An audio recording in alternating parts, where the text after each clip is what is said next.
Joining us tonight in Miami, trial attorney Justin Leto, and in Houston, criminal defense attorney Nicole DeBoard. All right, so guys, before I start with this, and Nicole, I want to start with you. We had this big debate over this, and the first thought that came in my mind, producers and I talking about it, first thought that came to my mind was, well, the nurses are in the right. You can't let a child go outside. That could be somebody they don't know. He could be getting abducted.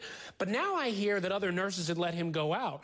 Do you think there's a basis to sustain, though, these charges of child endangerment and harassment against Douglas Kennedy?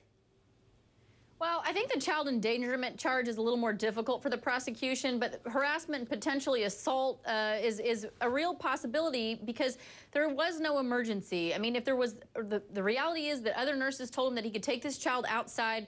There wasn't an emergency. He could have told the nurses this instead of reaching out to kick them, or he could have said, let's go back and talk to the other nurses who said I could take the child out.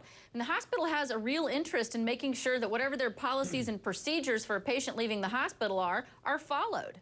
Yeah, I bet, because if that was the child being abducted, that would fall heavily on the hospital, and we'd be doing a show about them and what they did wrong. Now, Justin Leto, what's your thought on this? Because I could see the assault, but I didn't really see that he connected with that nurse.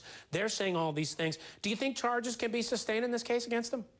I think the charges are ridiculous. First of all, the fact that they're charging him with child endangerment, it's his child. The only person that endangered this child was the nurse. Because if you look at the video, the nurse is reaching directly for the child. Instinctively, as a father, if you're holding your newborn child, your first instinct is going to be to protect your child. That nurse had absolutely no right to lunge at the man like that. If she honestly thought there was a security breach where she called for this code pink, she's not a security officer. She is a nurse. She should have called the security officer and let them deal with it because that is their job. I find the way the nurses handled this to be completely inappropriate. The fact that they're going to charge him with all these different items also I find to be inappropriate. I think the nurses need to be investigated, especially considering the fact that Mr. Kennedy was with his doctor who okayed this whole thing to happen.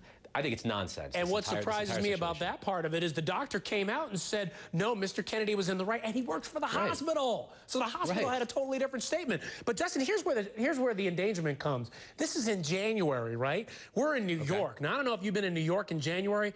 It's cold. It's very cold. There's a 2-day-old baby. My producers were telling me you don't take a baby out of the hospital at 2 days old at that point, no matter who says to do it. I really don't know where you call it endangerment and where you don't. I know some states, they send children home after 1 day as long as the mother can go home, and then the parents can take the children wherever they want. There is no endangerment just because it's cold outside. I find the endangerment in this case to be a nurse lunging at somebody who was holding a newborn baby, a father holding a newborn baby in his hands, and the nurse making this aggressive move to try to grab the baby back. There are so many better ways this could have been handled, and I could completely understand, being the father of a young child myself, I could understand why Mr. Kennedy was taken aback by that and felt like he was being assaulted and his child may have been in danger. And I understand he fell to the ground with his baby in his arms. Thank goodness that child wasn't hurt. Yeah, you know, Nicole, when we were talking about this earlier, people said, well, how could he respond with a baby in his arms? Wouldn't he want to take the passive role? In that sense, well, go ahead. Yeah, and I think that's exactly the point. I mean, there are a couple of things that he did that certainly bring into question his conduct. I mean, again, if this were an emergency, if the hospital's on fire, and there was a real need to get this child out of that situation, it would be a completely different story. But the reality is he just wanted to take the child for a stroll.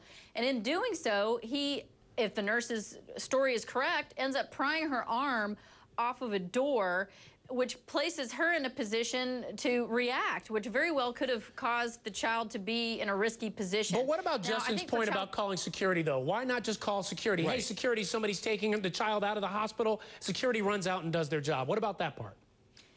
Well, and I think there are definitely a lot of things that could have been done differently. Hindsight is always 20/20, but the fact that hindsight is 20/20 doesn't make the problem go away. So just because there are a lot of other options, things that could have been done, doesn't mean that we don't consider the conduct at hand. And we have to consider what he did, and that's what they're evaluating. All right, Justin, real quick, only have a couple seconds here. They're going to file a lawsuit against them. You know that. It's going to be a civil case. Do you think they win? If I were Mr. Kennedy, I'd file a countersuit against the nurses. I'd say, you know what, hospital nurses, you put my child in danger, you want to sue me? I'm going to sue you right back, because the nurses are the only ones who put this child in danger. And to say hindsight is 20/20, if it is 20/20, stop. Don't do what you're doing. You don't pursue these charges against them. All right, we're going to keep an eye on this one. Justin Leto, Nicole DeBoard, thank you so much. Now let me go to my colleague, Jane Velez Mitchell.